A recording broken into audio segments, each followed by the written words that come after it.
The day will come, like it did for the dinosaurs, like it did for Dale Winton, when the video game shop will be no more. But it's not dead yet, so let's have a kind of rundown and analysis. A wee look at the state of the high street video game shop. Seemed like a good idea at the time. Of course, the daddy of the high street is Game. Originally electronics boutique, but that sounded a bit like an adult shop for robots. You know, the sort of place you buy a sex swing for your toaster. So in 2002, they rebranded as Game. And ever since then, they've been going in and out of recession more times than John Travolta's hairline. Then, very recently, Mike Ashley became the major shareholder, and he's been running the joint a bit like Sports Direct. I don't mean like he's not installed an escalator into every game shop. It's just, you know that way you go into Sports Direct looking for a waterproof jacket and you come out with a Slazenger golf umbrella and a deviant-sized mug. Well, now you go into Game and you're like, excuse me mate, you got a copy of Luigi's Mansion 2? And they go, no, but we've got some novelty coasters and enough shite clothing to make you look like the official mascot of We Virgins United. But how are they as a game shop? Well, their stock is bizarre. Major titles that came out a year or two ago you just can't find. But hey, do you want some strange Japanese jailbait? Some Japanese jailbait shovelware? Oh, well, if that's what you're selling, that's what I'm buying.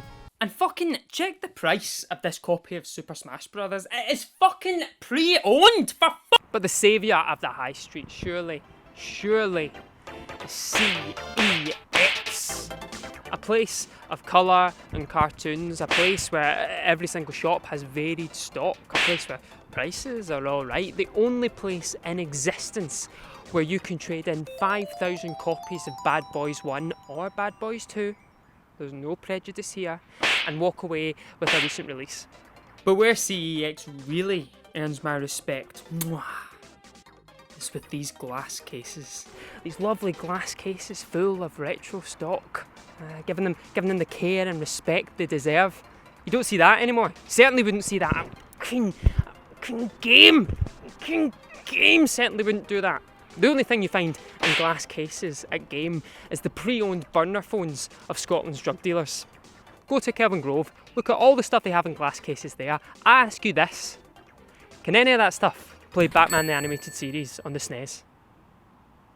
No, it can't. And believe me, I've tried. HMV still sell games, but they hide them away in a wee dark corner. Just, they're not for the eyes of the people. And instead now, where they had their games, they have these walls, these huge walls of Funko Pops. Do you know what Funko Pops are? They're like the Soylent Green of our generation. But I would not be surprised that if in a couple of years we find out that Funko Pops are made from the flesh and bone of dead sweatshop workers. Silent Green is people! And well, that's pretty much it for the high street in terms of what's still there. Two recent losses here in Scotland are Game Centre, this amazing wee chain that was found in the sorts of shopping centres that your gran would frequent, and that's your gran outlived them. And fair play to your gran, because I've seen her and she doesn't look like she could outlive the sell-by of a fresh loaf. And G-Force in Glasgow City Centre very recently closed. That place was made famous by the fact that it used to break street date on new releases, giving wee virgins like us the closest feeling we'll ever get to a drug deal. Come to think of it, the past was full of good game shops, wasn't it? You know what, mate? Grab a shovel. It's time to dig up the dead. Remember Game Station? Lovely wee Game Station. Well, in 2002, Blockbuster bought Game Station. Then in 2007, Game bought Game Station. And then in one of its many recessions, it had to shut a whole load of Game Station shops down. And then the ones it did keep, it just cannibalised them and turned them into games. What did work out quite nicely though, is that any Game Stations that were inside Blockbuster shops then became their own wee mini chain. They became Blockbuster Games, and they were hella cute. Blockbuster Games in Partick being the main place where I perfected the art of buying games, tanking them overnight, and then taking them back and going, I'm so sorry about this, mate. You will not believe this. I bought this for a pal. I got them a copy of Godfather 2 for the PlayStation 3, and it bloody well turns out they've already got it. What? I looked like a silly sausage, mate. I was like, good thing Blockbuster Games are so trusty and nice, and they have a great returns policy. Can I have my my $12.99 back, please.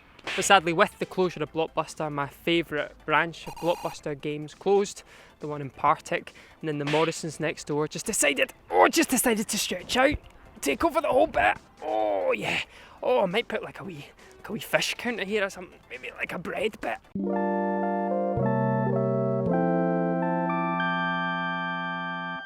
And I think that's about it for the High Street video game shop. Of course, you can always get video games from your local supermarket, but there's something that kind of steals the romance of the moment when you're buying a copy of Splatoon along with your lamb chops and hemorrhoid cream. And I'm worried, folks. I'm worried because you know how people talk about, oh, yeah, I just love looking around bookshops. I love a good record shop. Well, that's how I feel about game shops. I don't think anyone kind of really respects the romantic idea of game shops like they do those other two. Because you know what it is, and like I figured it out, it's comfort. See, walking into a big shop like this, a big shop full of video games, it's just so comforting. All these potential experiences that might change your life, that you might love. My wee heart will never get bored of that feeling. And that heart will be full to the brim of love for the times when it was allowed to go into a wee unit of a shopping centre and look at video games on shelves. Video games like James Pond 2, Operation Robocod. Oh yes, it's late at night and the